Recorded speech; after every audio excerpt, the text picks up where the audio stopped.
Bonjour. Bonjour, ça va? Oui, ça va. Je suis frère junior de Douala au Cameroun. D'accord. C'est la première fois que je vous vois. La première fois. J'ai dit, c'est la première fois que je vous vois. Alors, je suis à ton service, la seule. Ton témoignage va également aider beaucoup de personnes comme tu es entré en contact avec des témoignages, n'est-ce pas? Oui. Parlons d'abord du témoignage que tu as suivi. Tu as suivi quel témoignage et qu'est-ce qui t'a poussé à suivre cela? J'ai suivi le témoignage de Mélissa. Oui. J'ai aussi suivi le témoignage de la sœur qui dès le plus jeune âge, là, elle a été, comment dire, dans la perversité et tout ça. J'ai suivi ça, c'est ça qui m'a ému, qui m'a même poussé vraiment à me lancer, voilà. Oui, oui. Donc, le témoignage sur perversion sexuelle, là, c'est ça? Oui, oui, c'est ça, voilà. Donc, normalement, tu vas sur Bamba à chaque fois. Ou bien, comment tu as fait pour tomber là-dessus? Ah, c'est c'est un ami, enfin un ami. Bon, c'est devenu un Oui, ami oui, qui c'est m'a compliqué, oui. qui m'a qui m'a montré la chaîne. C'est grâce à lui-même que je connais la chaîne YouTube. Et j'ai commencé à suivre. Il m'a conseillé ça, il m'a dit de suivre les vidéos. J'ai commencé à suivre comme ça. Bon, au début, je regardais, bon, vite fait comme ça. Et puis, j'ai commencé vraiment à suivre régulièrement les vidéos. Et quand tu suivais ça, ça ne t'énervait pas? Euh, non, quand je suivais ça, au contraire, comment, ça, ça me faisait peur en fait, parce que je comprenais que je ne connaissais rien, vraiment rien par rapport à la Bible, par rapport à Dieu et Jésus, je connaissais vraiment rien. Je me suis rendu compte de ça quand j'ai commencé à, à, à suivre les vidéos, Oui, que vraiment je connaissais rien. oui. Courage, d'accord. Donc, Merci. vu que le témoignage est certainement, peut-être certaines choses que tu vas dire sont délicates, je te suggère Mhm.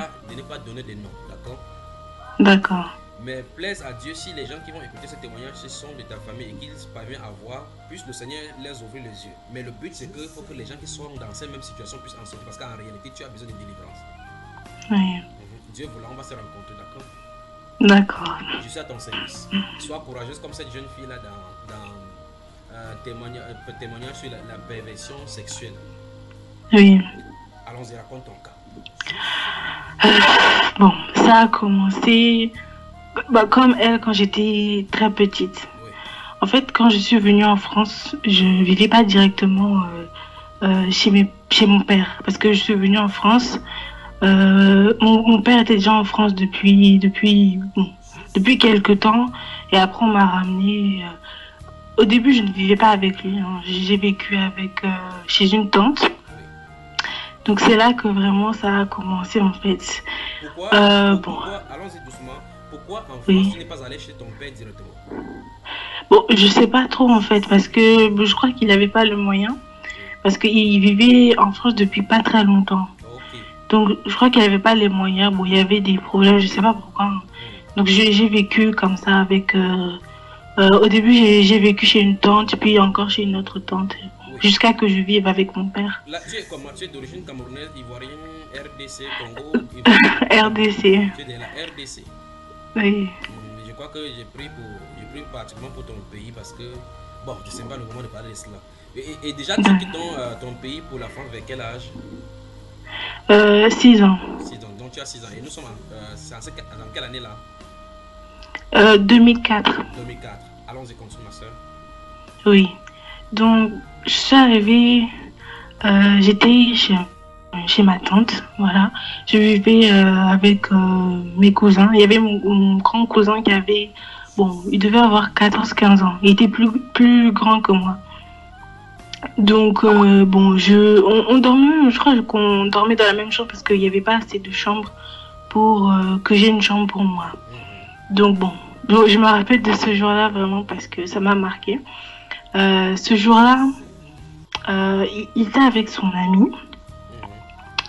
Et bon, je sais pas ce qui m'a pris ce jour-là. J'ai entendu leur conversation. Ils parlaient de filles Bon, il parlait de faire des choses avec les filles. J'ai pas très bien. Bon, j'ai pas vraiment bien compris. Et puis tout à coup, bon, je sais pas ce qui m'a pris. J'ai commencé à avoir un comportement bizarre. Je.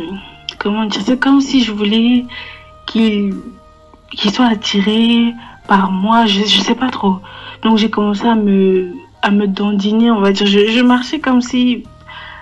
Je sais pas. C'était bizarre. Et jusqu'à que. Je crois que ça l'a même excité, je crois, parce que il a voulu abuser de moi, voilà. Alors, là, tu as quel âge Et encore? Là, dans cette scène-là, tu as quel âge? j'ai 6 ans, Donc, c'est dès ta venue là-bas. Et voilà. lui, ton cousin, là, lui, il a quel âge? Il a 14 15 ans, 14 15 ans. Donc, au moins, il allait oui. atteindre l'âge de la puberté. Voilà, c'est ça. Oui, oui. Et là, lorsque tu sens ces choses-là, tu prends le contrôle de ton corps, tu commences à t'étrousser. Est-ce que tu sens les désirs? Est-ce que initialement, dans ton bas âge, tu as eu le background des choses d'ordre sexuel? Je pense oui, parce que pour avoir ce comportement-là, c'est que oui. Hmm. Mais bon, je me souviens pas trop en fait. Je pense oui. Ok. Hmm. Et comment ça s'est passé? Bon, ensuite, euh, il... bon, c'est un peu dur à expliquer, mais ensuite, il a voulu, il est venu, en fait, il m'a attrapé, il m'a, comment dire, euh, parce que je me suis retrouvée par terre, en fait. Mhm. Donc, et voilà, je me suis retrouvée par terre, sur le sol allongé. Il voulait m'empêcher de bouger, voilà, c'est ça. Pour ensuite, voilà, abuser de moi, mais il y a son ami Oui. qui lui a dit d'arrêter parce que je crois qu'il avait pitié de moi. Il lui a dit d'arrêter. Moi, j'avais très peur. Même, je crois que je commençais à pleurer. Oui. Donc, il lui a dit d'arrêter. Et c'est comme ça qu'il a arrêté. Donc dans ces scénarios-là, tu ne savais pas ce qui t'est arrivé. Non, Mais je sais pas, c'est venu comme ça en fait. oui. Et là, avec le recul, tu penses que c'était quoi? Avec le recul, vraiment, je ne sais pas parce que je me dis que à 6 ans, avoir ce genre de désir là, c'est pas normal. Avec le recul, je sais que c'est pas normal, mais je sais pas d'où ça vient. Vraiment, je ne sais pas. Ayant écouté le témoignage de cette sœur-là, elle avait commencé sa part à la cile. Quand tu as écouté, ça t'a fait quoi? Le fait que quelqu'un de la cile fait le clin d'œil à une autre personne de la cile et il se retrouve quelque part, baissant la culotte, n'ayant pas vu des choses à la télévision. Tu penses que c'est. Comment tu peux expliquer ça, ma chère, avant de revenir sur ton cas? Vraiment, je ne sais pas. Je me dis que peut-être la personne là était peut-être possédée. Je sais pas, il y avait un esprit bon maléfique peut-être qui est venu posséder le corps de cette personne parce que à cet âge-là, c'est pas normal. Normalement, à cet âge-là, on ne pense pas à ce genre de choses. Oui, et Voilà. là, pour ton cas, tu es dans la maison, vous dormez ensemble jusqu'à ce qu'on commence à parler des choses qui concernent la sexualité et que ton corps Oui. soit pris en assaut par cet esprit-là. Mm. Oui. Et là, maintenant, son ami va venir à ton secours, il va te lâcher. Quelle est la situation? Comment vous regardez à la maison entre toi et lui? Euh, je commençais à avoir peur de lui. Mhm. Après ce qui s'était passé, je le regardais plus de la même façon.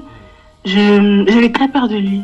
Un jour, il m'avait fait même une blague parce que faut savoir il a les yeux bleus en fait. Mhm. C'est très rare, mais il a les yeux bleus.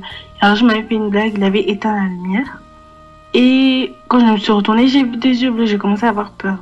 Donc, bon, à partir de ce moment-là, de cet épisode-là, j'avais peur de lui. Voilà. C'était, bon, j'évitais vraiment d'avoir, comment dire, de m'approcher de lui. Voilà, c'est ça. Et là, vous avez continué à dormir dans la même chambre vu que tu n'avais pas ta chambre à toi. Oui, oui, je crois, oui. Mhm. Donc ça, c'est le premier contact des tentatives de viol venant suite des conversations que tu as entendues et puis quelque chose t'a saisi. Ça, Oui, voilà, c'est ça. Oui, avançons. Et la suivante? Bon, ensuite, je suis pas restée longtemps chez ma tante. Je suis allée chez une autre tante. Elle avait 2 fils et une fille. Une fille qui avait, bon, pareil que mon cousin, 14 15 ans. Elle était déjà dans l'adolescence, voilà. Là, tu étais toujours à l'âge de Et 6 ans. Hein? moi, j'avais, bon, je devais avoir 7 ans, hein, 7-8 ans. Ok, 7-8 ans. ok. Et là, Euh, ton corps n'était pas développé comme les filles qui ont le corps développé rapidement. non. Ok. Mhm, Non, j'étais encore une petite fille. Bon, j'étais pas. Non. mhm. Donc, je crois, oui, vers 7-8 ans, je suis restée quand même chez ma tante. Bon, je suis restée un peu longtemps quand même, parce que je suis partie à l'âge de 9 ans. 9 ans, je crois. Donc, quand je suis restée là-bas, je dormais dans la chambre de ma cousine. Voilà, dans la chambre de ma cousine. Et bon, je ne sais pas comment ça a commencé, moi-même je ne m'en souviens pas, mais je sais qu'elle a commencé à, comment dire, me demander de faire certaines choses. Mhm. Voilà. Euh, En tout cas, courage, d'accord? Excusez-moi. Courage, je sais que c'est pas facile ces choses-là, d'accord? Mais le but, Hmm, il faut dénoncer les œuvres de ténèbres parce que plusieurs personnes en souffrent. Il y a même des gens qui vont nous hmm, écouter et qui sont dans ces mêmes situations, mais n'ont jamais parlé. Mais chaque fois, le Seigneur leur met cela à l'esprit pour qu'ils parlent, mais ils ne savent pas à qui s'adresser ni comment faire. Ça oui, permet la libération et de dénoncer les œuvres qui se passent dans nos maisons, d'accord? Quand tu dis que ta oui. cousine a commencé à te pousser à faire certaines choses, qu'est-ce que tu veux par là dire?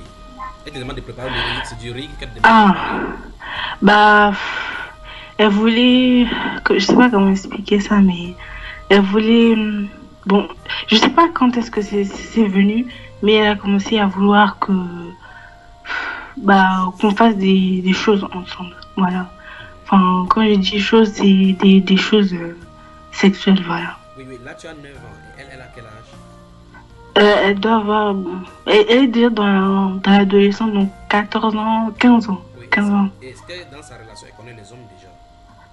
Euh, je crois oui, hein, parce que bon, des fois, j'écoutais un peu, vu on dormait dans la même chambre, des fois j'écoutais Oui. sa conversation qu'elle avait avec sa meilleure amie, sa copine. Oui. Oui. Elle parlait de ça des fois. Bon, bon après, je savais pas trop parce qu'elle me disait pas aussi ces choses-là, vu qu'on n'avait pas le même âge. Oui. Donc je sais pas trop, je pense, hein, je pense. Et à la maison, la maman, la tante dans laquelle, les différentes maisons dans lesquelles tu passes, est-ce que les gens vont à l'église, comme on dit? Bon, en fait, ici, bon, je sais pas si c'est le cas de, de tous les pays européens. Je sais qu'ici, quand on va à l'église, on peut trouver plusieurs sortes d'églises. Bon, euh, je sais plus si on allait vraiment à l'église. Non, je ne crois pas. Hein. Je m'en souviens pas en tout cas. Ok. Mais Maintenant, en tout cas, si on allait à l'église, c'était bon. C'était des églises où généralement, bon, avant je savais pas qu'on devait faire ça, mais par exemple, on ne se couvrait pas les femmes ne se couvraient pas la tête, par exemple. oui. Ou bon, quand on priait, c'était vraiment, bon, des fois même c'était des femmes pasteurs qui prêchaient. Ou bon, c'était des églises comme ça, quoi. Oui. Bon, Et au moins à la maison, est-ce que vous avez des entretiens bibliques à ton souvenir? non, Il n'y avait pas ces choses à la pas maison. du tout. Et Mais je me souviens que ma mère, elle m'avait, vu que ma mère, elle prie beaucoup, mhm, elle m'avait donné des livres pour mon âge, enfin, bon, pour comprendre un peu la Bible et prier. mhm, Elle me disait de beaucoup prier et tout. Bon, des fois je priais, des fois je priais pas. Je lisais ces livres, mais bon, des fois aussi je comprenais pas, mhm. en fait. Mais ça s'arrêtait là, voilà. Oui. Maintenant, par rapport aux relations entre les parents et les enfants, vu que vous étiez d'être, vous aviez déjà presque le développement de l'âge sexuellement actif, est-ce que à la Oui. maison on vous parlait de ces choses ou est-ce que vous en parliez ou bien chacun était, les parents étaient occupés à leurs occupations?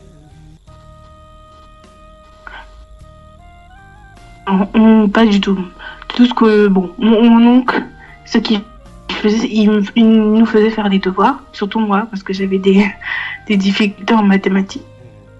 Mhm. Mais ça s'arrêtait là. Hein. Après, ils étaient occupés, ils allaient au travail, donc ils n'avaient pas vraiment le temps de nous parler de ça. Ok. Maintenant, l'une de ces nuits-là, donc ta cousine te demande de faire des choses, comme tu as dit, des choses avec toi. Mm, Comment ça se passe? Allons-y. oui. Euh, bon, je me souviens, pas trop, mais je sais que... Bon, je sais pas comment expliquer ça, mais euh, pendant un certain temps, bah, j'ai accepté, c'est ce qu'on a fait. Bon, bah, à ce moment-là, j'étais petite, donc je sais pas, moi-même, quand j'y réfléchis, je sais pas vraiment pourquoi. Euh, on a fait ça, pourquoi elle m'a demandé ça. Bon, pendant longtemps, je me suis voulu, par rapport à ça, hein, je me disais vraiment ce que j'avais fait, c'était vraiment, Oui, mais vraiment abominable. vous avez fait ça combien de fois?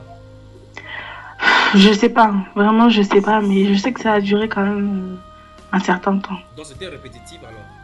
Voilà, voilà, c'est ça. Voilà. Et maintenant, franchement, écoute-moi doucement. Lorsque vous finissez, ça se passe comment? Uniquement dans la nuit, dans votre chambre, ou bien comment? La nuit, Généralement la dans nuit, la chambre. avant que vous dormiez. Euh, oui. Ok. Et maintenant, le matin, en pleine journée, lorsque vous rencontrez à la maison, comment vous vous regardez? Vous vous regardiez? Bah, bon, on faisait comme si de rien n'était, voilà, Vous, c'est avez, ça. vous aviez votre petit secret entre vous deux. Oui, voilà, c'est ça. Et l'autre nuit encore, vous recommencez. Oui. Dans ton corps, alors que tu le fais, tu as 9 ans, au moins elle a le désir sexuel. Toi, tu ressentais quoi au juste? Bon, moi, bon, je dirais que ça m'a plu.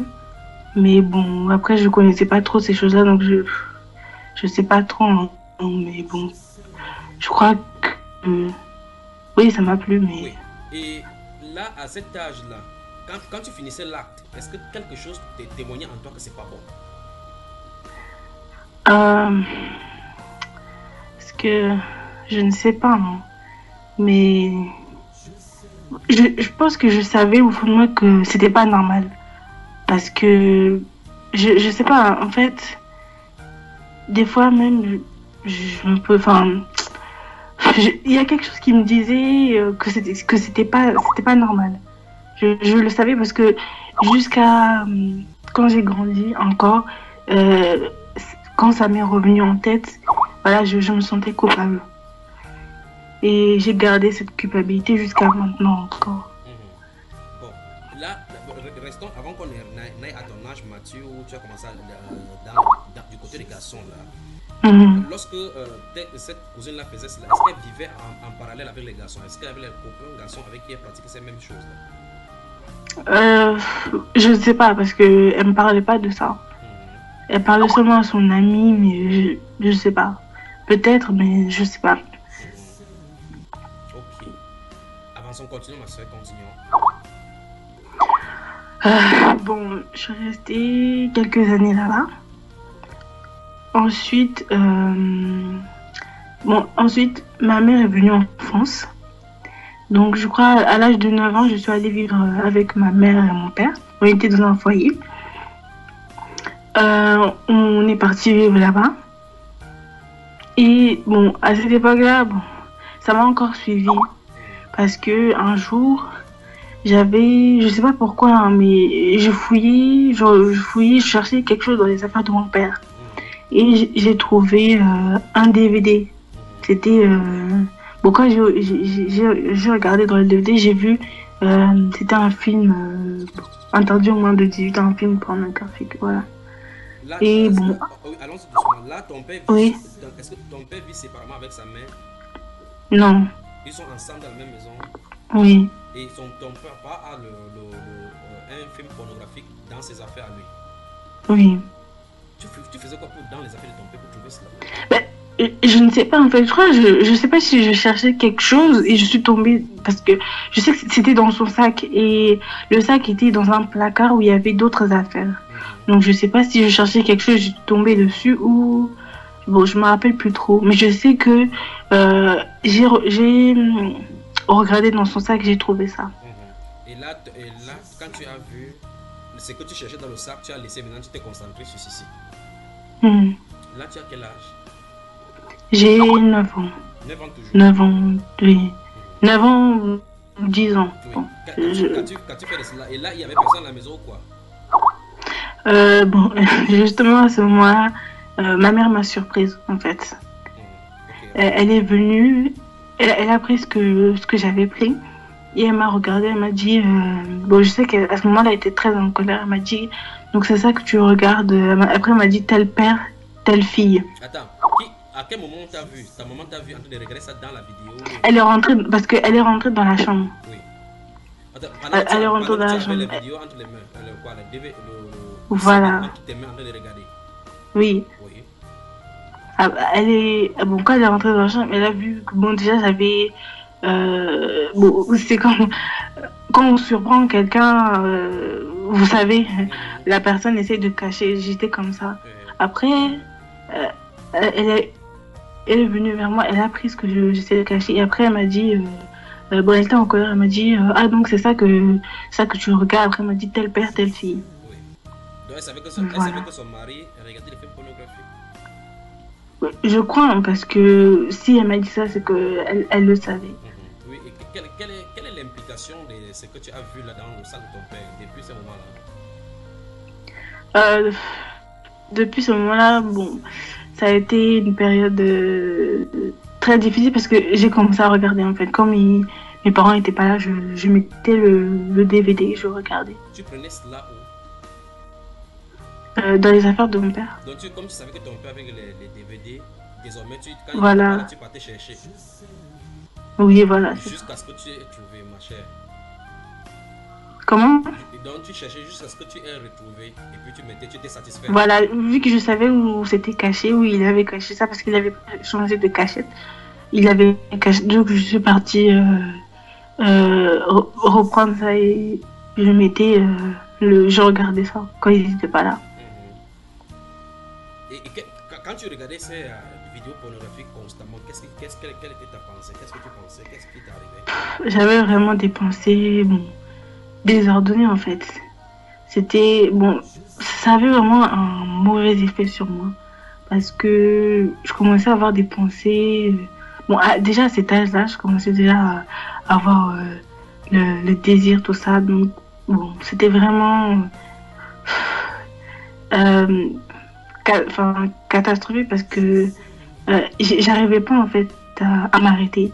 Donc quand je regardais ça, il fallait que je regarde encore et encore et encore. Voilà. Et ton corps physiquement avait été déjà développé comme le corps oui. d'une femme. Continuons ma chère. Donc bon, voilà, je regardais ça, bon, quand mes parents n'étaient pas là. Il y a eu...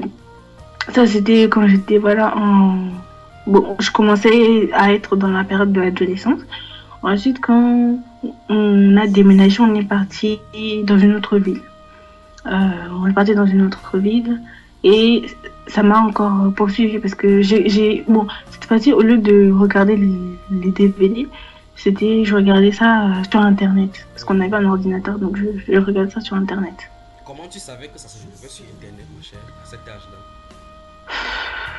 Bon, je ne sais pas trop, hein, mais je crois qu'un jour, j'ai essayé de voir s'il y avait ça, et puis, bon, je suis tombée sur ça, et encore une fois, j'ai continué à regarder. Et là, personne à la maison ne savait. Déjà, vous êtes nombre de combien à votre papa, à ton papa et à ta maman? Il y avait... Bon, quand j'avais 9 ans, 10 ans, enfin 9 ans, 10 ans, ma mère, elle avait accouché. Il y avait ma petite soeur, qui était encore un bébé, et il y avait moi et mes deux parents, voilà. Donc tu étais la plus grande alors? Oui. Qui avait le bon exemple ayant reçu cela de son père. Oui, ouais. Dans l'intervalle des pornographies à la maison, quel conseil peux-tu donner aux parents qui vont nous écouter maintenant vis-à-vis de cela? Je conseille aux parents, bon, malheureusement, moi, j'ai pas eu cette éducation-là de vraiment essayer de parler avec les enfants, parce que c'est très important, parce que mes parents, on parlait pas vraiment, en fait. Bon, avec mon père, j'avais une relation un peu compliquée, parce que, bon, je l'ai pas dit tout à l'heure, mais mon père, avant que ma mère vienne, il entretenait des relations avec d'autres femmes. D'ailleurs, il avait eu des enfants avec une autre femme. Ta mère voilà. Oui, elle l'a su après. Et après, ça a fait des conflits et tout, mais elle l'a su après. Oui. Donc, bon, je conseille aux parents d'essayer vraiment de parler avec les enfants, de parler aussi de la Bible, de vraiment qu'est-ce que c'est Dieu, d'essayer de faire comprendre ça aux enfants, parce que d'avoir une éducation biblique, voilà.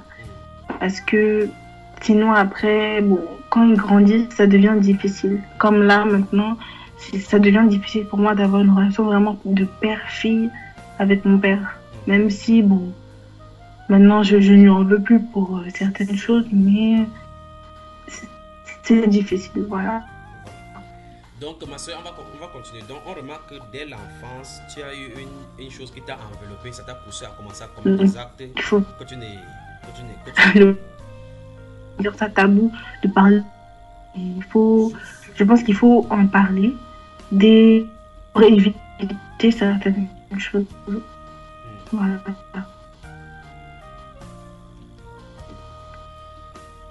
Allô? Allô, ma chère, je suis avec toi. La connexion n'est pas stable. Je crois que ça va se Oui. stabiliser. Tu m'entends maintenant? Ah, d'accord. Voilà, c'est bon. Je crois que ça s'est stabilisé. Donc, mais tu étais occupé. Oui, oui, là, c'est bon. Ouais.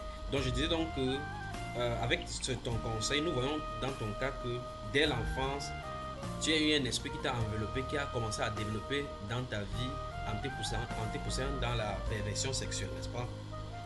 Et voilà. Et là, lorsqu'on retrouve dans le cadre familial, on voit effectivement que c'est encore plutôt l'avantage. Tu retrouves cela sur Internet et même tes parents ont, le côté de ton père a accentué cela pour pouvoir développer.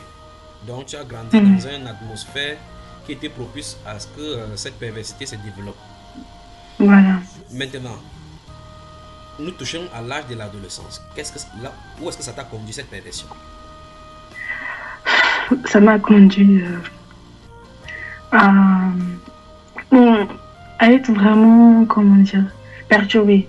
Voilà, j'étais perturbée parce que j'avais que ça en tête. Vu que je regardais ça souvent quand j'étais seule, j'avais que ça en tête. Ça perturbait pas mes résultats en cours parce que j'étais quand même une élève sérieuse. Mais en dehors de ça me perturbait beaucoup. Et en plus, je me sentais pas bien vis-à-vis de ça parce que je me disais, moi, j'ai commencé à devenir paranoïaque.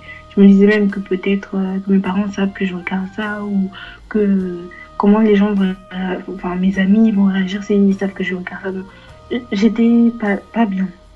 Et je me sentais aussi coupable. Et à l'école, c'était comment? Tes amis n'en parlaient pas? Tu n'as pas des copines et des amis qui en parlaient?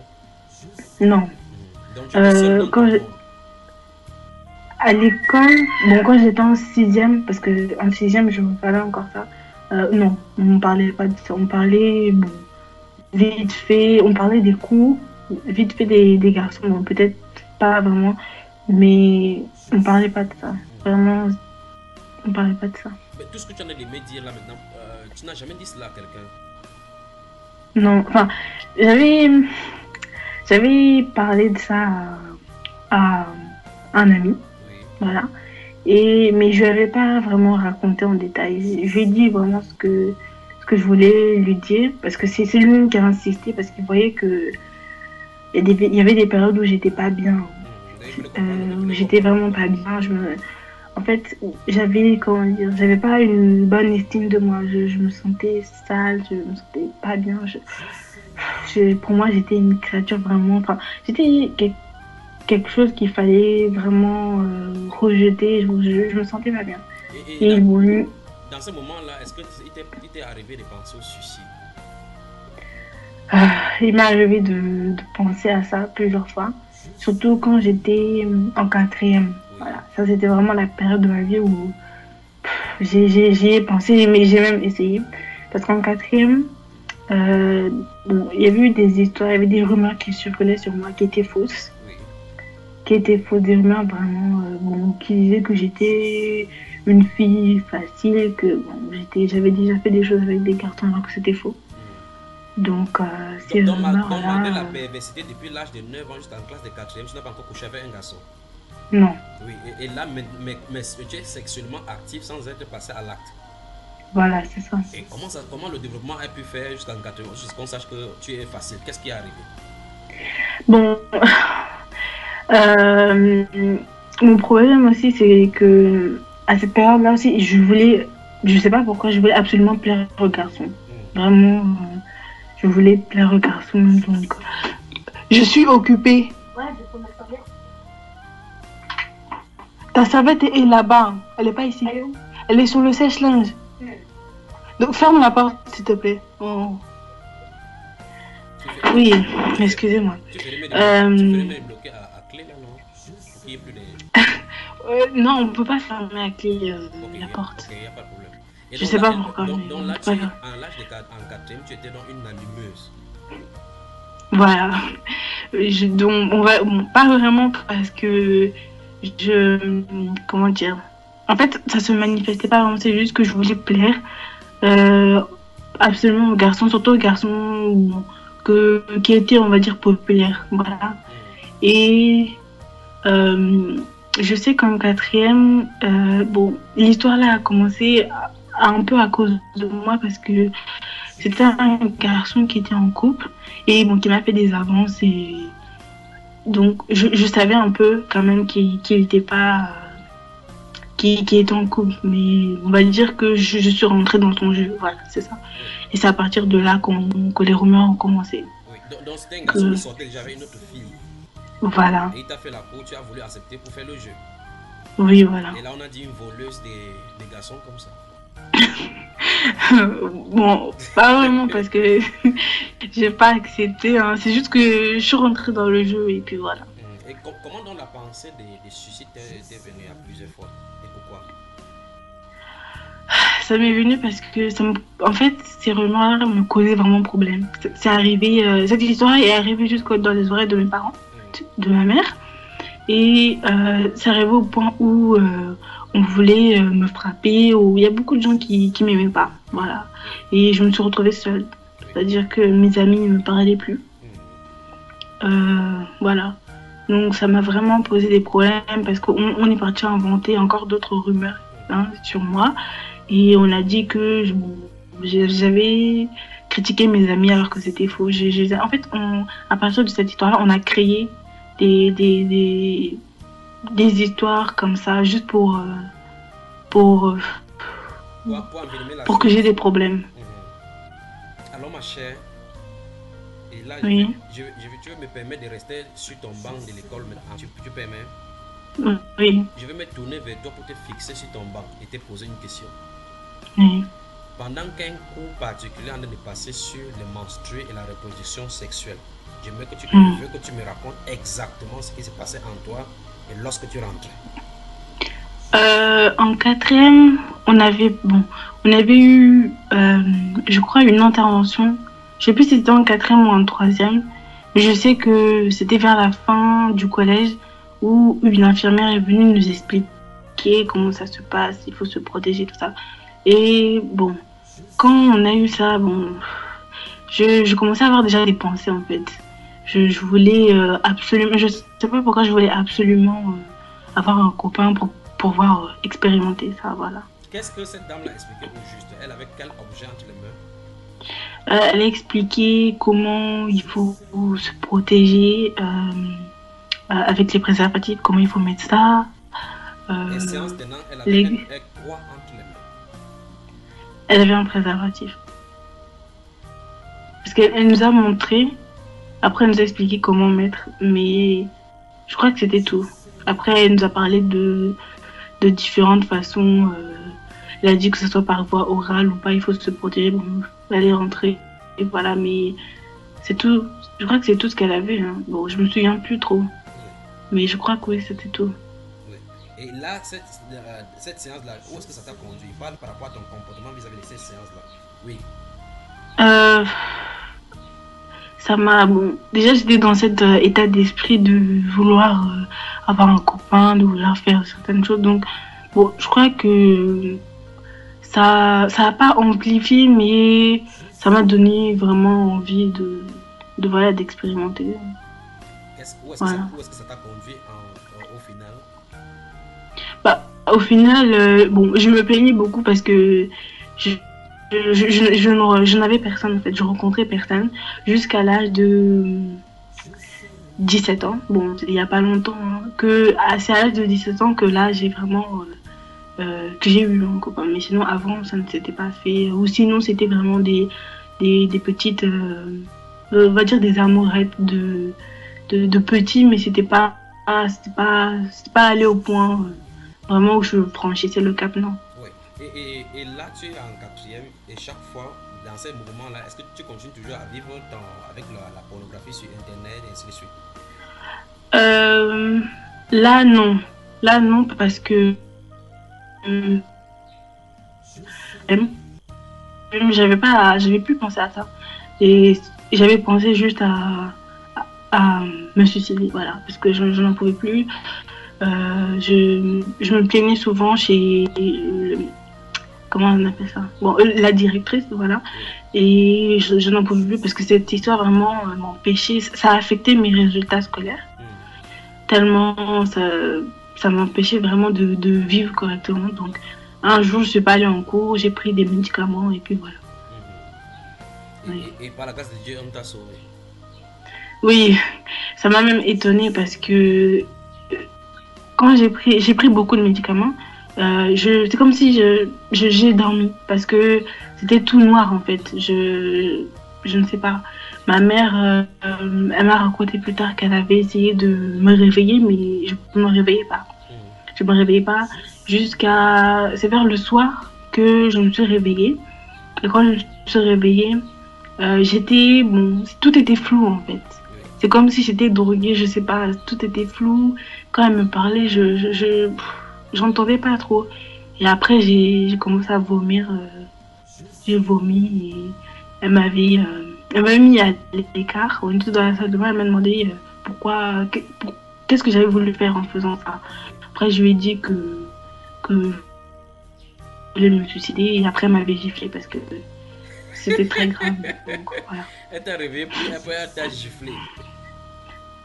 Oui, voilà, elle m'a giflé. Elle m'a dit, mais qu'est-ce que tu as fait? Bon, elle était vraiment en colère. Oui, mais après cette tentative-là, y a-t-il eu des pensées de te suicider par la suite encore?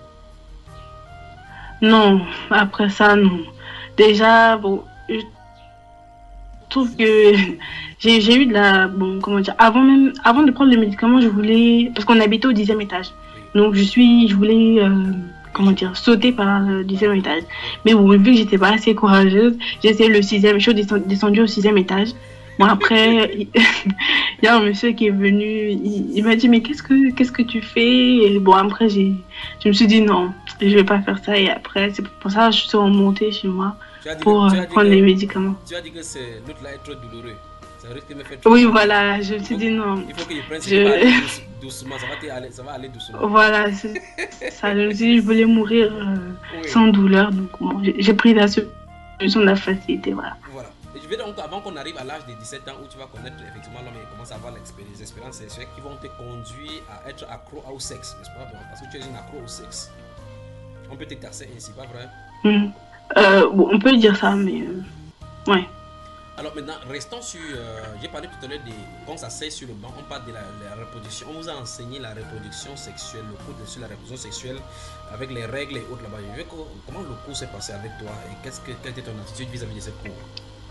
Bon, c'était en troisième, voilà. En troisième où l'infirmière est venue. Elle est venue nous parler de ça. Bon, on était tous assis.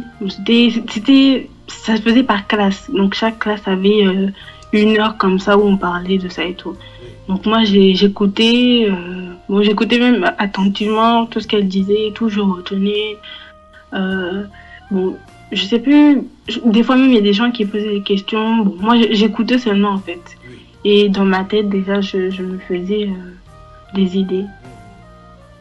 Bon, et puis à ce moment-là aussi, en troisième, j'avais des amis, enfin 2 amis, une amie qui avait déjà un copain qui avait déjà fait ça. Donc en fait, c'est ça aussi qui m'a incité à vouloir absolument. Elle m'avait raconté comment ça s'était passé, donc ça me donnait aussi envie, voilà. Voilà, avançons maintenant. L'âge de 17 ans, nous sommes en plein maintenant dans la mise en pratique de tout ce qu'on a appris depuis 9 ans. Oui. Allons-y, ma chère. Bon. Ah oui, je voudrais dire aussi quelque chose avant. C'est que avant 17 ans, je voulais. J'ai eu pendant, je crois, pratiquement à peu près toute ma vie, où j'étais perdue en fait. J'étais perdue parce que je connaissais pas trop ma religion. Bon, ma mère me disait de prier et tout, mais je savais pas trop en fait ce que c'était. Bon, des fois, je me rappelle quand j'étais petite, je faisais des prières même bêtes. Donc, je priais pour des choses bêtes, quoi. Par exemple, je sais quand j'étais petite, j'étais amoureuse d'un garçon, je demandais à Dieu de, de faire que ce garçon m'aime. Donc, c'était vraiment, bon, en fait, on va dire que je prenais ça à la rigolade. C'était pas sérieux. Voilà. Donc, je savais pas trop ce que c'était prier. Et donc, j'étais perdue. Je cherchais dans la religion catholique peut-être quelque chose qui va me, comment dire, qui va m'apporter enfin, une religion dans laquelle je puisse m'épanouir, voilà, parce que j'étais perdue, j'étais malheureuse et je sentais qu'il me manquait quelque chose et j'ai cherché ça dans la religion catholique. Je me suis dit peut-être je veux devenir catholique ou j'ai aussi cherché ça dans la religion musulmane parce que je voulais me convertir et j'en avais parlé à des amis, des amis qui étaient musulmanes, hein, enfin qui sont musulmanes, qui m'ont dit, elles m'ont dit de bien réfléchir parce que c'est pas un choix qu'on peut faire comme ça du jour au lendemain. Faut réfléchir, faut être sûr, vraiment sûr de soi. Donc bon, je suivais aussi des vidéos qui parlaient de ça, de l'islam. Bon, ça m'a attirée. J'avais commencé même au début, j'avais commencé à lire la Bible, mais je sais pas, je comprenais pas, ça m'avait ennuyé. Donc j'ai refermé. Après, j'ai commencé à lire le Coran sur mon téléphone. Et bon, vu que je savais, bon, j'étais perdue aussi. Je disais, j'avais fait une prière où je disais à Dieu, est-ce que c'est, enfin, comment dire, est-ce que c'est ça que tu veux vraiment? Est-ce que c'est ce que je m'apprête à faire, c'est vraiment bien ou ou est-ce que c'est le bon chemin que je prends vraiment? J'ai prié, j'ai demandé ça à Dieu. Oui, Et je crois, attends, oui. qu'est-ce qui te fait croire donc que Dieu existe en ce moment-là? Tu n'as pas de base. Qu'est-ce qui te pousse vers la prière, de chercher vers la prière déjà? C'est les gens en fait. Parce que je voyais, bon, je lisais aussi beaucoup d'histoires où c'était des filles qui parlaient de Dieu, c'était des filles qui étaient musulmanes, hein, qui parlaient de Dieu vraiment comme quelqu'un bon, qui les apaisait, qui était miséricordieux. Donc ça m'avait attiré en fait. Et bon, avant je croyais en Dieu seulement comme ça, mais je ne savais pas trop ce que c'était. Même à ce moment-là où je voulais me convertir, je ne savais pas vraiment qui était Dieu, vraiment qu'est-ce qu'il représentait, voilà. Donc je cherchais ça en fait. Et je savais qu'il me manquait quelque chose. Je savais qu'il manquait quelque chose, c'était à ce niveau-là. Parce que ça me rendait souvent triste et j'étais malheureuse à cause de ça. Parce que oui. J'ai dit parce que je cherchais Dieu, mais bon, c'est comme si j'avais pas de réponse. Je savais pas trop comment faire ou voilà. Et pendant ces moments-là, durant ce moment de tristesse, est-ce que les pensées de cette perversion sexuelle te revenaient à l'esprit? Non. Il y a eu un moment où c'est comme si on avait nettoyé mon cerveau en fait. C'est comme si j'avais oublié. Tout ça, vraiment, c'était bon. J'avais mis ça de côté et non. Il y a eu seulement un moment où j'avais fait la rencontre d'une fille qui était, comment dire, elle était bisexuelle. Et c'est seulement à ce moment-là que ça m'est revenu en tête. Mais après, il y a eu encore un moment où ça a été effacé, comme si ça a été effacé en fait. Et celle-là, tu as fait sa rencontre à quelle classe? Bon là, j'étais passée en seconde, au lycée déjà. Donc voilà. Au lycée, elle est comme ça là, dans la même classe que toi? Non, on n'était pas dans la même classe, mais on avait des amis en commun, donc c'est comme ça qu'on s'est connus. On avait des amis en commun et on a commencé à parler comme ça. Et qu'est-ce que vous êtes passé à l'acte avec elle ou est-ce comment vous êtes attiré? Non, en fait c'est pas du tout, non. Moi je la considérais seulement comme une amie. Je m'étais un peu confiée à elle. Bon, un jour elle m'avait dit qu'elle avait rêvé, de moi. Je n'avais pas trop compris ça, mais c'était un peu bizarre. Elle vous marier? Non, qu'on faisait des choses là. Donc mais moi je trouvais ça bizarre. Et ça t'a pas attiré plutôt? Non, Donc, elle voulait te flatter alors. je sais pas ce qu'elle voulait, mais bon, après, j'ai pas apporté trop d'importance à ça. Voilà. Et c'est. Bon, après, on avait arrêté de parler. Bon, après, elle me disait des choses bizarres. Elle me disait qu'elle était bouddhiste. Euh, Elle me disait même d'accepter ça. Elle me disait, oui, tu es comme moi, il faut accepter ça, il faut dire ça à tes parents. Et moi, je lui dis, non, mais tes parents et mes parents ne sont pas pareils. Donc, si je dis ça à mes parents, je risque d'être chassée, je sais pas. Elle, c'est une Française, Non, c'est une antillaise. une Antillaise, Oui, de père et de mère. oui, Et elle veut que tu passes dire aussi à tes parents que tu es bisexuel, voilà, que tu considères ton état comme bisexuel. oui. Maintenant, est-ce que toi, tu es bisexuel? Non, Donc, moi, je me considérais pas. En fait, de, ce que je comprenais pas, moi, c'est que je n'ai jamais vraiment, comment dire, j'ai jamais été attirée par une fille. C'est toujours les garçons. Sinon, non. voilà. En fait, ça a été toujours comme ça. Hein. Ça m'a pas traversé l'esprit un jour de me dire, ah tiens, je veux me mettre en couple avec une fille. Non, jamais. Toujours, j'ai toujours voulu plaire aux garçons. C'est toujours été comme ça. Et là, à l'instant où on parle, tu as quel âge? Là, j'ai 19 ans. 19 ans. Oui. Et là, tu as connu des garçons. Un seul. Ça ne t'a pas permis, depuis l'âge de la puberté, ça ne t'a pas passé à l'esprit de te garder saine pour ton mari jusqu'à que tu sois bien jusqu'à ton mariage? Si justement, ça, si, j'avais pensé à, en fait, euh, bon, est-ce que je peux revenir sur le moment où j'ai voulu me convertir parce que je voudrais dire quelque chose Oui, vas-y, d'important. vas-y. Oui, quand j'ai fait cette prière-là de demander à Dieu quelle est sa volonté, je crois même le jour même ou le lendemain, Oui. je suis tombée sur une vidéo sur YouTube que tu as mis même sur la chaîne. C'était une vidéo où c'était une dame qui parlait des hadiths, je sais pas si tu te souviens, qui parlait de la religion musulmane et des livres que les musulmans cachaient en fait, qui voulaient pas, Non, ils parlaient pas de c'est que ça. les musulmans doivent connaître. C'est que les musulmans Voilà, doivent c'est connaître. ça. Oui. Et je suis tombée sur cette vidéo-là, sur tout ce qui était, on va dire, un peu caché Oui. par la religion musulmane. Et ça m'avait fait très peur. Ça m'avait fait tellement peur que bon, l'idée même de me convertir, même ça, c'était parti. En fait, ça m'avait passé comme ça, c'était parti. Donc, c'est-à-dire que tu étais dans un carrefour où tu ne savais plus s'il faut se confier à la Bible ou bien tu voulais te convertir à l'islam. Voilà. Et là, tu fais la prière à Dieu pour savoir si la voie que tu veux, le chemin que tu veux prendre de l'islam, est-ce que c'est le bon chemin? Voilà. Oui. Et là, tu as vu la face cachée de tout ce qu'on cache aux musulmans. Voilà. Tu as refusé maintenant d'entrer avec dans le Coran. Voilà, ça m'a fait très peur. J'ai fait non, non, non. Au fond de moi-même, au fond de mon cœur, je voulais plus en fait. Oui. J'avais même arrêté de parler de ça avec mes amis. Oui. Mais un jour, c'est une amie est venue me voir parce qu'elle savait que je lui avais déjà dit que je voulais me convertir. Elle est venue me voir. Elle m'a dit, elle avait parlé au garçon que j'ai rencontré après. Elle lui avait parlé parce que lui, comment dire, il avait lu plusieurs fois la Bible et tout. Elle m'a dit, je lui avais parlé du fait que voilà, tu voulais te convertir. Elle n'avait pas cité mon nom. Elle a juste dit comme ça.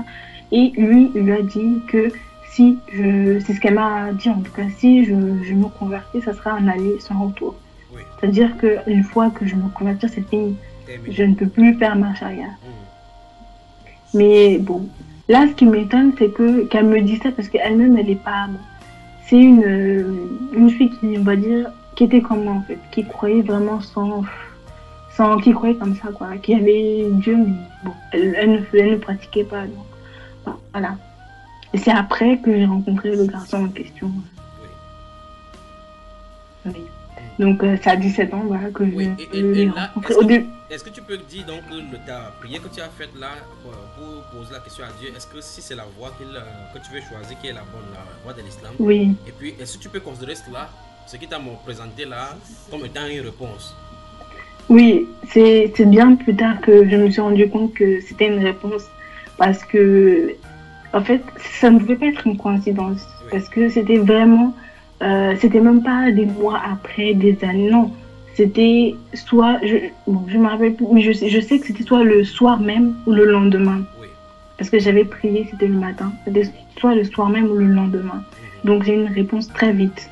Oui. Et c'était, bon, c'était, bon, quand j'ai vu la vidéo, ça m'a vraiment laissé sans voix en fait. Oui.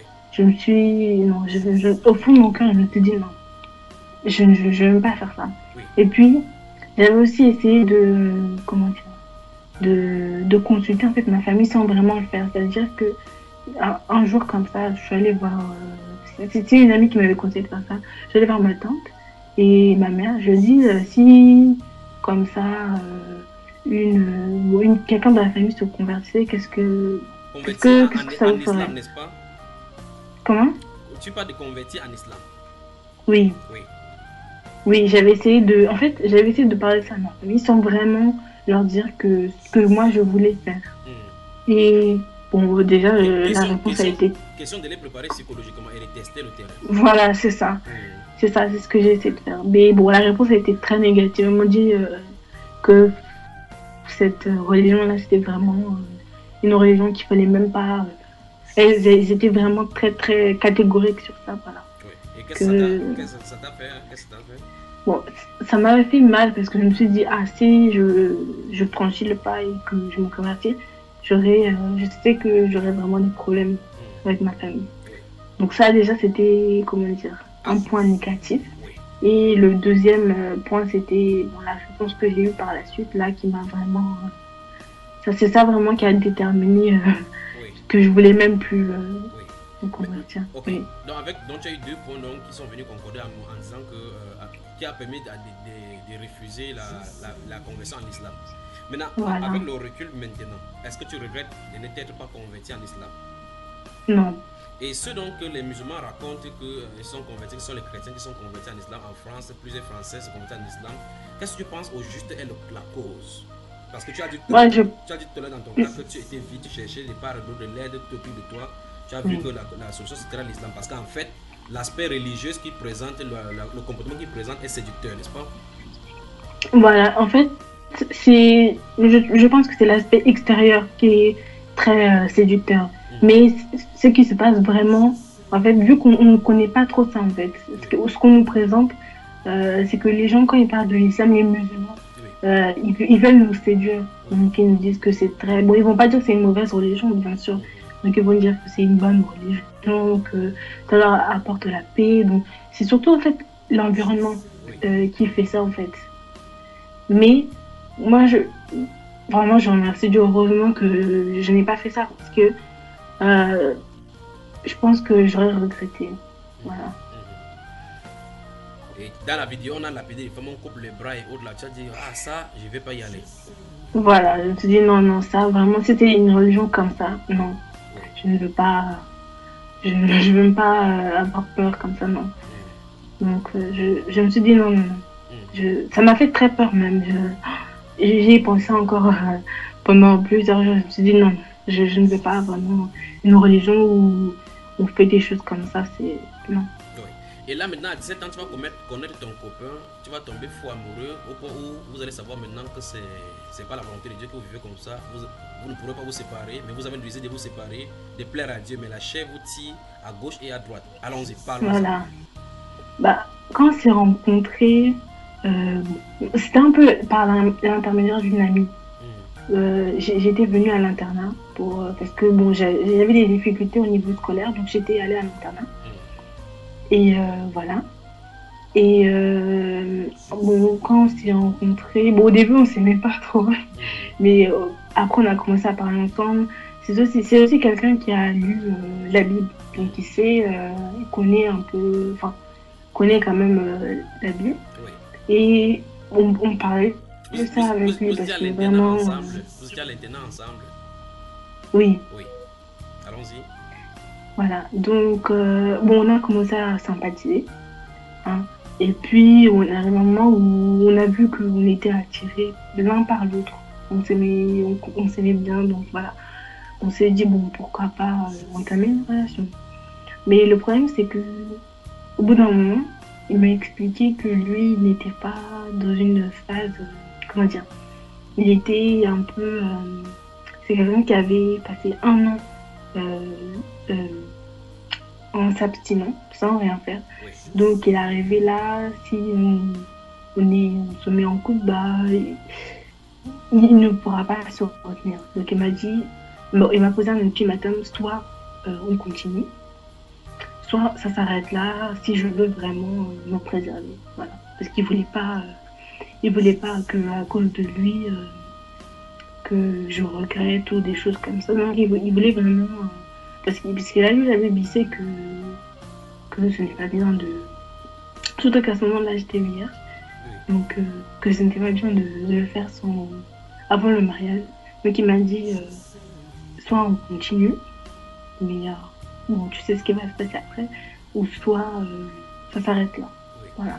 Et quelle était ta réponse? Bon, moi, je m'étais déjà attachée, en fait, à lui. Donc,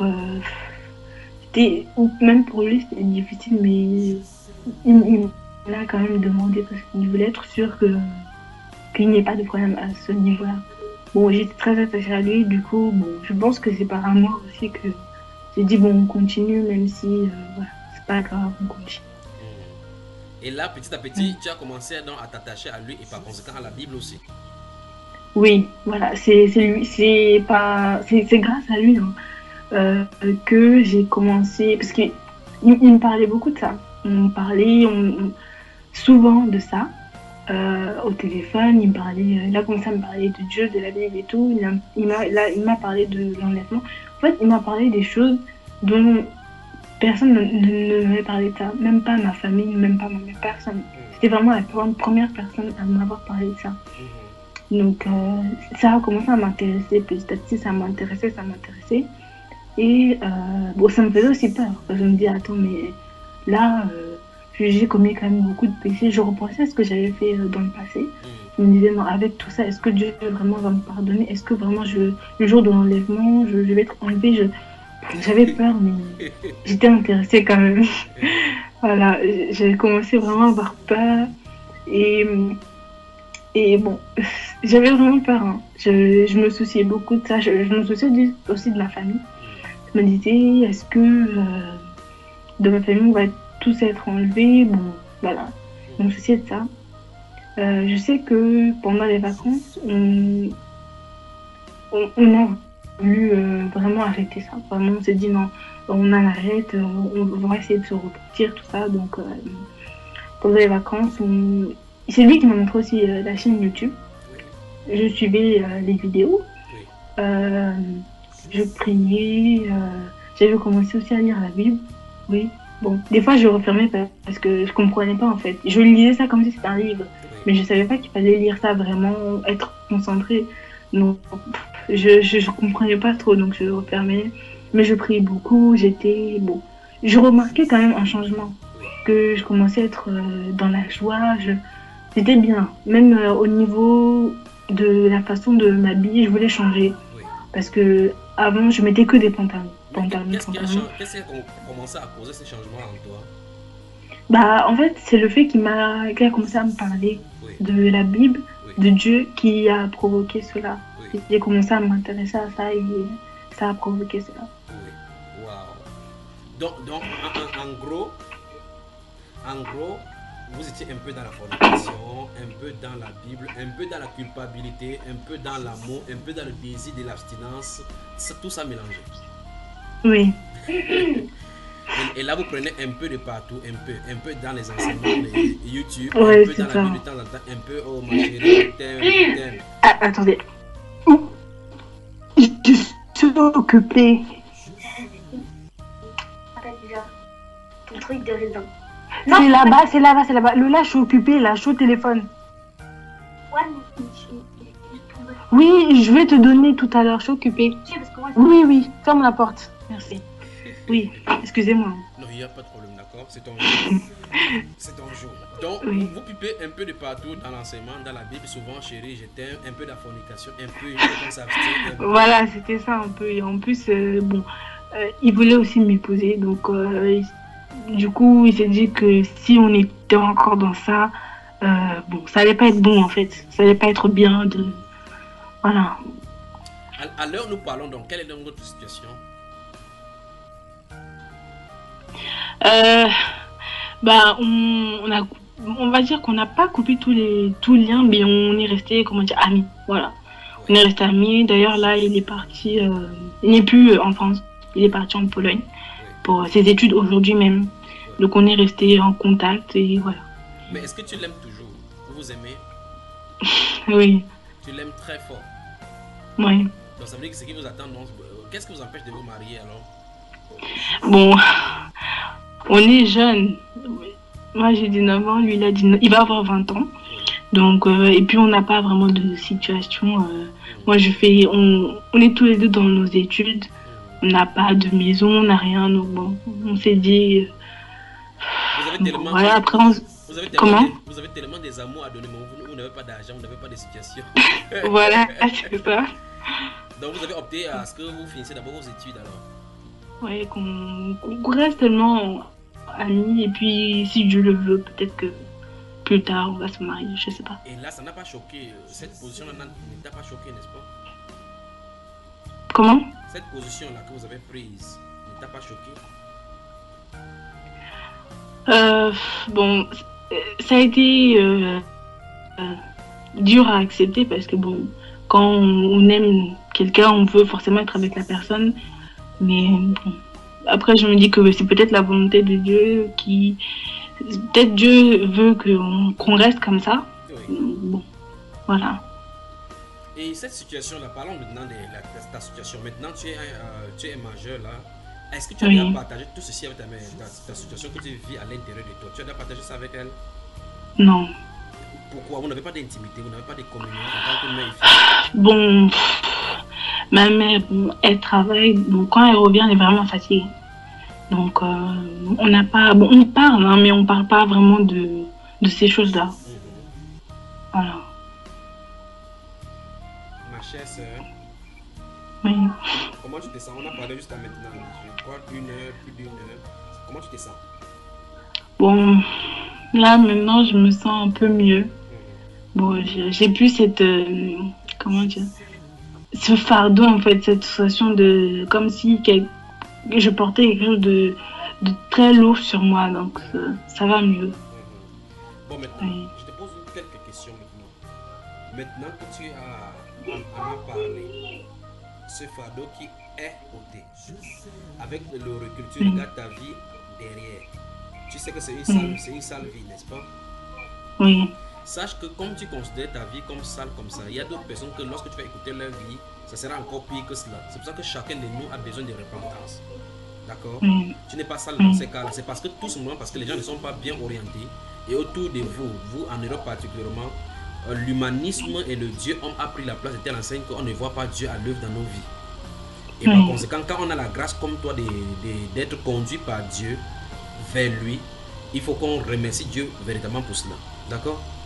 D'accord. Maintenant, ça c'est un. De deux, depuis donc, comme tu as commencé à opter maintenant du côté de la Bible, est-ce que tu es sûr que tu as choisi le bon chemin? Oui. Je suis sûre parce que je pense que quand je regarde en arrière, je vois que vraiment Dieu a voulu que je me mette à le rechercher parce que le seul garçon que j'ai connu, c'est lui-même qui m'a parlé de Dieu. Oui. Donc je me suis dit non, c'est pas une coïncidence que vraiment ça c'est. Et en plus de cela, pendant très longtemps, comme je t'ai dit, je voulais plaire aux garçons, mais je n'ai pas vraiment rencontré de gens. Bon, quand j'ai rencontré des garçons, c'était seulement, bon, c'était vraiment que du flirt. Et après, c'est tout, ça s'arrêtait là. C'est pas aller plus loin. Oui. Voilà, c'est tout. Donc, je me dis que non, après tout ça, que ce n'est pas. On ne pourra pas me dire que non, c'était une coïncidence, que non. Moi, je n'y crois pas. Je pense vraiment que c'était la volonté de Dieu. Et voilà. Je sais que si vraiment je suis délivrée de tout ça, que ce qui m'attend vraiment, ce sera vraiment autre chose. Ce sera plus la tristesse. Voilà. Maintenant, quand tu suis les enseignements sur la chaîne Baba Iba et tu lis la Oui. Bible, est-ce que la Bible a un sens maintenant? Oui. En fait, je me suis rendu compte que là, je suis régulièrement les vidéos. Et même quand il n'y a pas de vidéos, bah, j'entends encore les vidéos. Donc je me suis rendu compte qu'en fait, quand je suivais les enseignements, vraiment, c'est ça qui me permettait aussi de tenir bon. Oui. Parce qu'il y a des moments où, bon, je me dis, je suis vraiment pas bien. Je me dis, mais pourquoi je ne suis pas délivrée? Est-ce que ça sert à quelque chose que je fais là? Et puis quand je suis les enseignements vraiment, et que aussi je lis la Bible, là, ça me permet de tenir bon. Et c'est très important. Bon, mais lorsqu'on ne poste pas les vidéos, les nouvelles vidéos, il faut savoir qu'il y a au moins 500 vidéos sur la chaîne YouTube Bamba Eba. Donc, Oui. il faut aller vers les anciennes vidéos pour écouter les anciens enseignements doucement, doucement, d'accord? Oui. Et surtout, ne quitte pas la lecture de la Bible. Aucun enseignement ne doit remplacer ta lecture biblique, d'accord? Oui. Lorsque le Saint-Esprit commence à te conduire déjà dans la compréhension de la Bible, fais-lui confiance. Quand tu vas lire la Bible, même un passage biblique, même si tu n'as pas compris, pose-lui la question dans la prière. Il va te répondre, d'accord? D'accord. Fais-lui confiance parce que le chemin que tu as choisi est le vrai et l'unique. Parce que Jésus a dit, je suis le chemin, la vérité et la vie. Oui. D'accord. Maintenant, jusqu'ici, maintenant, avec le recul, tu vois que Dieu a été avec toi même dans le péché, n'est-ce pas? Oui. Qu'est-ce que tu peux lui dire donc? Bon, vraiment, je remercie le Seigneur pour ça, hein, parce que c'est ce qui m'a permis. Parce qu'il y en a qui ne se rendent pas compte que ce qu'ils sont en train de vivre, ce n'est pas bien. Mais moi, c'est ce qui m'a permis, hein, même si bon, j'ai dû passer par là pour me rendre compte qu'en fait, tout ce que j'ai vécu, ce n'était pas normal, que ce n'était pas bien. Donc, il fallait vraiment une repentance et que je sois délivrée. Voilà, c'est ça. Déjà, je vais te mettre comme tu es en France, je vais te mettre en contact avec la bien-aimée sœur Esther. C'est une sœur bien-aimée qui aime beaucoup le Seigneur, en qui j'ai beaucoup confiance. Elle va te suivre au téléphone, vous allez causer ensemble, d'accord? D'accord. Quand tu vas la contacter, tu me salues ses enfants, Jimmy Junior, David et son mari Jimmy également, d'accord? D'accord. Que le Seigneur te bénisse. Qu'est-ce que tu peux dire donc? Merci. Il y a des sœurs qui nous écoutent maintenant, des jeunes sœurs qui nous écoutent maintenant, qui ont pratiqué l'avortement. Mais quand elles sont en Christ maintenant, elles cachent toutes ces choses-là, mais elles se culpabilisent chaque jour. D'autres qui sont encore même lesbiennes et qui sont dans ces cas-là, qu'est-ce que tu peux les conseiller? Bon, moi, je les conseille vraiment d'en parler. C'est très important parce que quand on n'en parle pas, c'est ça même qui... Je pense que c'est l'ennemi qui fait ça aussi, de nous rendre coupables, de nous sentir mal. Quand on n'en parle pas, ça va empirer. On va garder ça, et puis on va arriver au point même où c'est, comment dire, on va commencer à avoir des idées noires, des pensées, des mauvaises pensées. Donc il faut en parler, même si c'est dur, il faut en parler. Il ne faut pas avoir peur d'être jugé, parce que j'avais peur d'être jugée par le garçon en question, mais il ne m'a pas jugée, au contraire. Quand je lui ai parlé de ça, j'avais pleuré parce que ça me fait mal. Et il m'a dit non, que malgré tout ça là, tout ce qui s'est passé dans ma vie, bah c'est pas ça qui l'empêche de m'aimer. Donc je n'ai pas à me sentir comme ça, parce que malgré ça, ça n'a rien changé par rapport à ses sentiments. Donc voilà, donc il faut pas avoir peur, il faut s'orienter vers les gens vraiment qui, pas vers n'importe qui, parce qu'il y a des gens aussi qui vont faire empirer notre situation, mais vraiment des personnes à qui on peut faire confiance, des personnes qui peuvent nous aider. Voilà, c'est très important, parce que sinon après, ça nous empêche de vivre correctement. Voilà. Est-ce que tu regrettes les actes posés par ton papa? Ce que je regrette beaucoup, c'est qu'on n'ait pas eu une relation, comment dire, de père à fille normale. C'est que, comment dire, il y a eu une grande partie de ma vie où je l'ai détesté. Je l'ai détesté parce que il n'a pas été fidèle. Oui, il n'a pas été fidèle, voilà. Il a connu des relations alors que ma mère était encore au RDC. J'en ai voulu parce que je sais pas trop, mais bon, Je ne voudrais pas rentrer en détail, mais parfois il ne s'est pas bien comporté vis-à-vis de ma mère. Donc j'en ai voulu par rapport à ça et j'en ai voulu de de ne pas avoir vraiment été une figure, comment dire, paternelle. Parce que j'ai toujours voulu que, voilà, qu'on ait une relation normale en fait, entre père et fille, qu'on puisse. Là, on peut pas, on ne parle pas normalement. Tout ce qu'on se dit là, des fois, il me dit ça va, l'école ça va. Bon, ça s'arrête là quoi. C'est pas. Voilà. Est-ce que tu lui as pardonné donc? Oui. Ça m'a pris du temps, hein, mais oui. Là, vraiment, je me rends compte que moi aussi, j'ai mal agi, parce que souvent, je vais manquer de respect. Et, euh, et voilà. Mais sinon, oui, oui, oui. Oui. Voilà. Tout à l'heure, tu as dit que pour t'islamiser, dans la quête de l'islamisation, il était question que tu peux tâter le terrain au niveau de ta tante Oui. pour essayer de voir leur réaction, comment leur réaction serait. Maintenant, Oui. comme tu as opté maintenant en suivant le Seigneur Jésus-Christ, as-tu fait le même chemin? Non. Enfin, si, un peu. Mhm. Parce que quand j'ai vraiment commencé à lire la Bible, par exemple, sur le fait qu'il fallait se couvrir la tête, les femmes doivent se couvrir la tête quand elles prophétisent ou quand elles prient. Déjà, je commençais à poser des questions à ma mère. Parce que quand on allait à l'église on va souvent, les femmes ne font pas ça. C'est-à-dire que personne. J'ai vu peut-être 2 femmes mettre quelque chose sur leur tête. J'ai vu aussi des femmes qui s'habillaient très vulgairement en allant à l'église. Et maintenant, ça a commencé à me choquer. J'ai demandé à maman, mais pourquoi même toi, tu ne fais pas ça? Pourquoi tu ne te couvres pas la tête quand on va à l'église? Je sais que quand elle prie à la maison, elle le fait, mais quand on va à l'église, elle ne le fait pas. Et bon, elle m'a dit oui, c'est vrai, mais bon, elle m'a pas vraiment donné d'explication. Elle m'a dit que elle le fait pas, mais il fallait quand même le faire. Il y a aussi, je suivais un enseignement sur la chaîne YouTube par rapport aux dîmes, à la dîme, parce que dans l'église où on va, les pasteurs demandent la dîme. Ils disent qu'il faut donner la dîme, qu'il faut donner des offrandes, que même si eux, les pasteurs ne nous jugent pas, mais Dieu quand même, voilà, il nous juge. Donc moi aussi je comprenais pas ça, je comprenais pas par rapport. Je me dis mais comment ça il faut donner des offrandes? Je me dis mais les offrandes c'est pas quelque chose que les païens faisaient. Bon, je me posais pas une question de la dîme, les offrandes. Puis j'ai demandé au garçon Oui.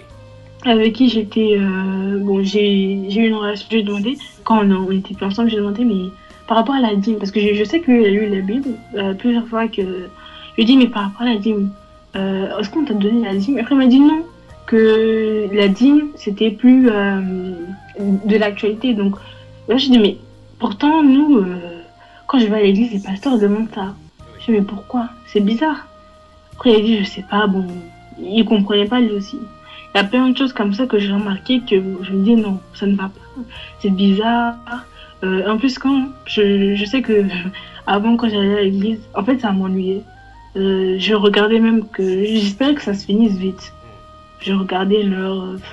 Je disais bon, j'espère que ça va se finir vite parce que je comprenais pas. Et là où on va, ce que je ne comprends pas, c'est que bon, en fait, le pasteur, il parle du travail, de la famille.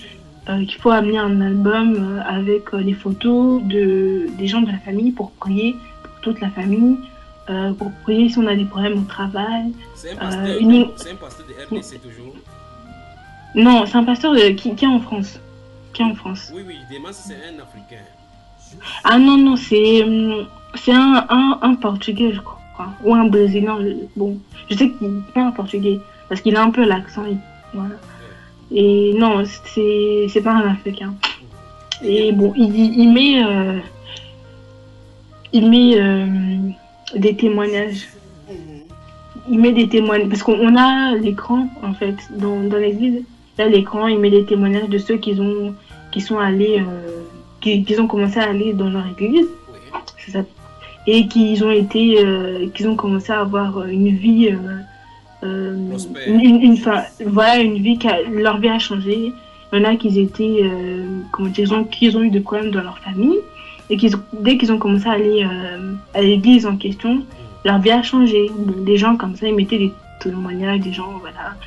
Donc, et puis, bon, vers la fin, c'est là qu'à la fin, il parlait d'un verset biblique. Et puis après, voilà, après on priait et voilà. Non, mais et toutes les questions que tu poses à ta maman vis-à-vis de la façon de se comporter à l'église et autres là, ça ne la pousse pas à te reposer aussi la question comment tu fais pour savoir tout cela? Oui, elle m'avait, pour le fait de se couvrir la tête, elle m'avait demandé comment j'avais su cela. Et ce qui est étonnant aussi, c'est que j'avais su cela quand j'étais en cours. En fait, en cours, on étudiait des passages de la Bible et on a étudié ça. Oui. Attends, et donc à l'école, tu fais quelle série, quelle filière déjà? À l'école, j'ai fait la littéraire. Voilà, la série littéraire. Oui. C'était en philosophie. Oui. En philosophie qu'on a pris. En fait, c'était pas vraiment pour étudier la Bible, c'était juste pour comparer par rapport à un sujet qu'on faisait. Oui, et là on a pris 1 Corinthiens 11. Oui, voilà, et on est tombé sur... c'est ça. Moi-même, j'étais étonnée parce que même le professeur, il savait cela. Attends, en fait. attends. Là, ça devient intéressant.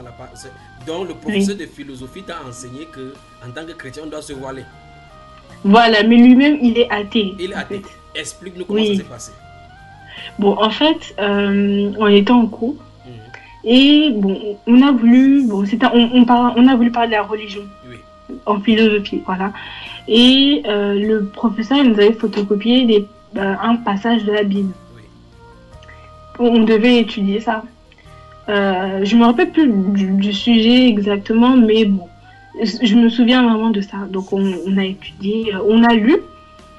Après, on est tombé sur ça. Le professeur, il y a une fille qui a posé la question, mais qu'est-ce que ça veut dire exactement? Le professeur a dit que, parce qu'elle avait, je crois qu'elle avait un chapeau ou quelque chose sur la tête, elle a dit que, lui, le professeur a dit que comme elle est, il faut qu'elle mette cette chose-là sur la tête, se couvrir les cheveux, pour prier ou pour prophétiser comme il était dit dans la Bible. Voilà. Et c'est un athée qui dit cela? C'est un athée, oui, c'est un athée. Oui. Quel effet ça a fait sur toi?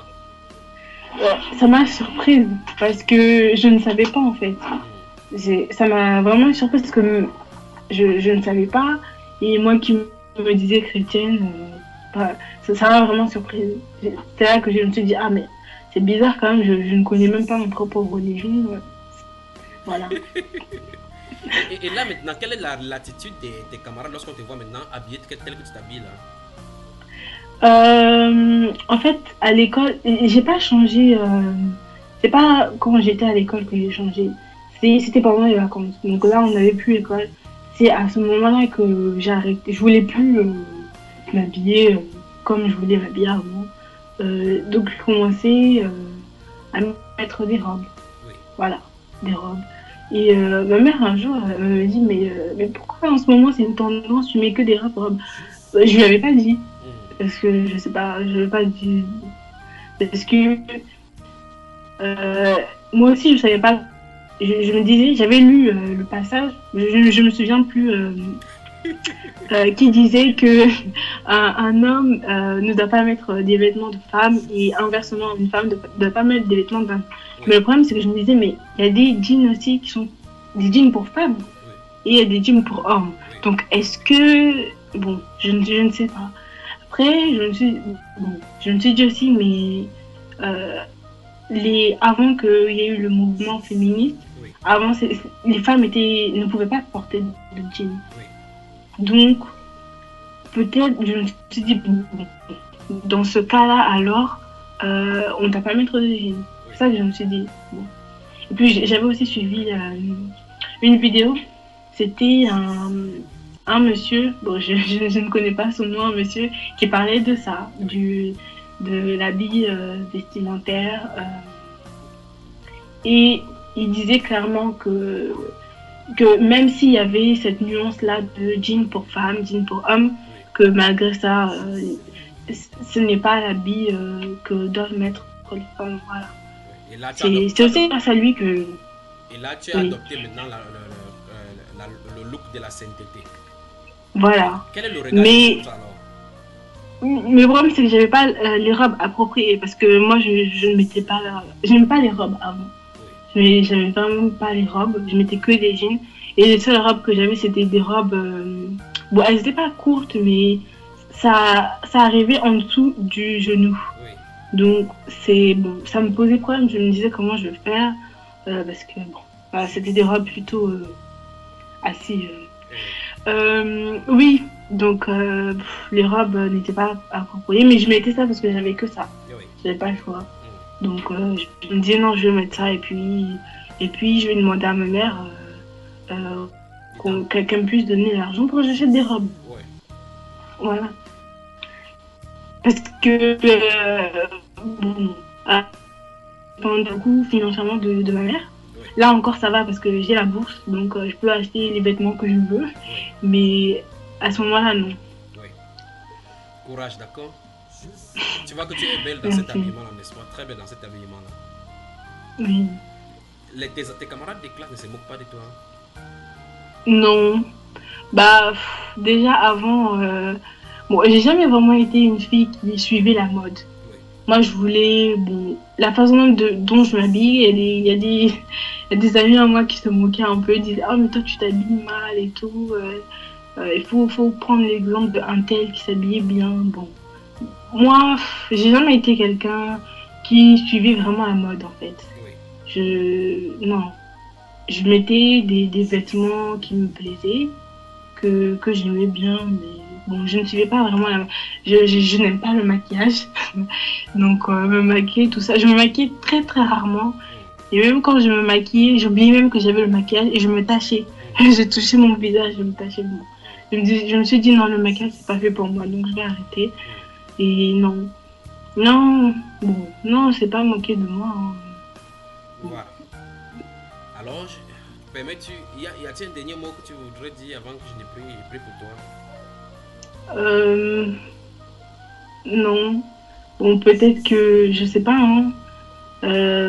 Ah si, par rapport au garçon en question, je sais qu'il a besoin d'aide, hein, de soutien, parce que lui aussi, il est un peu dans la même situation que moi. Oui. Bon, lui, c'est aussi compliqué parce que lui, il a un problème avec, depuis qu'il est petit. Ah ben dans ce cas, ce n'est qu'une partie remise. Puisque tu as dit que c'est lui qui t'a conseillé la chaîne YouTube Bamba Iba. Certainement, il va écouter ton témoignage. Est-ce que tu es prêt? Est-ce qu'il sera fâché de toi d'avoir donné sur ton témoignage? Non, j'en avais parlé. En fait, on parle beaucoup. Oui. Je lui avais parlé de ça. Je lui ai dit que je voulais le faire. Et je lui ai dit même que j'avais l'impression que c'est ce que je devais faire. Oui. Parce que même après lui avoir parlé de mon passé, oui. Bah, ça m'a soulagée pendant un moment, mais je me sentais encore coupable encore après. Oui. Donc bon, je me suis dit que c'était sûrement la bonne chose à faire. Oui. Et après avoir écouté le témoignage de la sœur, oui. Je me suis dit que non, il fallait aussi que je fasse ça, j'en avais besoin. Donc, voilà. Donc lorsqu'il va écouter alors lorsqu'il va écouter alors ton témoignage, la main lui est en dessus, il me contacte, on en parlera également parce que lui, comme tu as dit, lui-même il a besoin d'aide. Oui. C'est pour cela qu'il la distance qui vous a séparés a quand même permis à ce que vous vous éloigniez de ces choses parce que des proches vous voyez avec vos yeux, vous ne pouvez pas résister, n'est-ce pas? Oui, bah justement on a arrêté de se voir à cause de ça. Parce que vous avez tenté plusieurs fois, vous êtes retombé là-dedans. Oui, voilà. Alors ça a été toujours comme ça. Ouais. À chaque fois. Après, on se dit non, stop. Stop, vraiment. Le Seigneur va vous aider jusqu'à vous amener à bon port, d'accord? Merci. Alors, tu permets que je prie pour toi? Oui. Mais avant de prier, je vais dire quelque chose. Pas seulement à toi, mais à tous ceux qui passent par ces choses-ci. Le côté sexuel, c'est le côté qu'on cache beaucoup plus dans l'église et ce qui amène beaucoup de gens à vivre une vie hypocrite. Mais dans Jean au chapitre 8, le Seigneur Jésus-Christ nous a montré, présenté une femme qu'on était venu la lui présenter parce qu'elle avait été surprise en flagrant délit d'adultère. La Bible déclare qu'ils ont dit au Seigneur Jésus-Christ que cette femme a été surprise en flagrant délit d'adultère. Moïse a dit de lapider de telle femme. Et toi, que dis-tu? Chacun avait déjà le caillou entre les mains, donc prêt à lapider. Donc l'être humain est toujours prêt à condamner, prêt à culpabiliser. Mais le Seigneur Jésus-Christ est venu pour la repentance de ceux qui sont injustes. Vous voyez, c'est pour ça que chaque personne aura sa part de culpabilité. Chaque personne a sa portion dans la saleté. Chaque personne a sa tâche dans la mondanité. Chacun vient à Jésus-Christ pour être nettoyé de sa mondanité.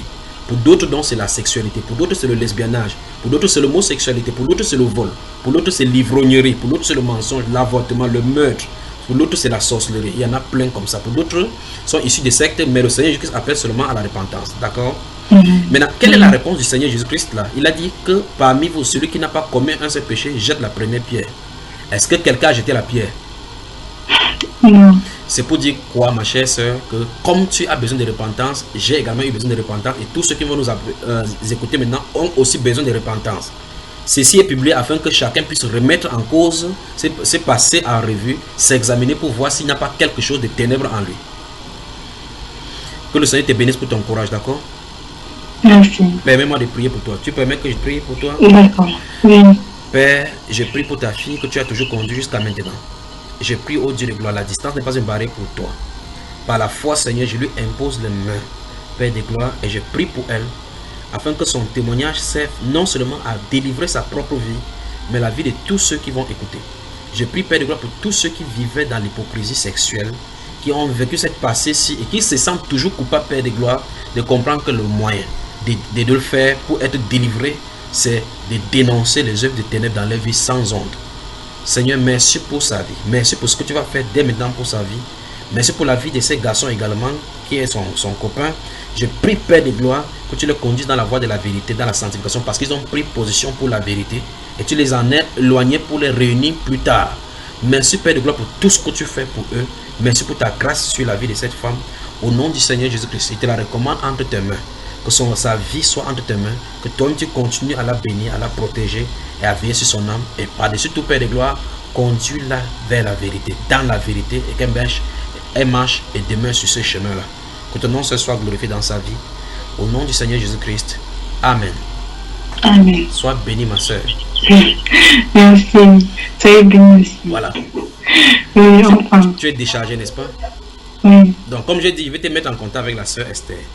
Je vais t'envoyer son numéro de téléphone sur ton téléphone. Et puis, d'accord. Que le Seigneur te bénisse. Merci. Oui. Merci. Bonne journée. Merci aussi. Au revoir.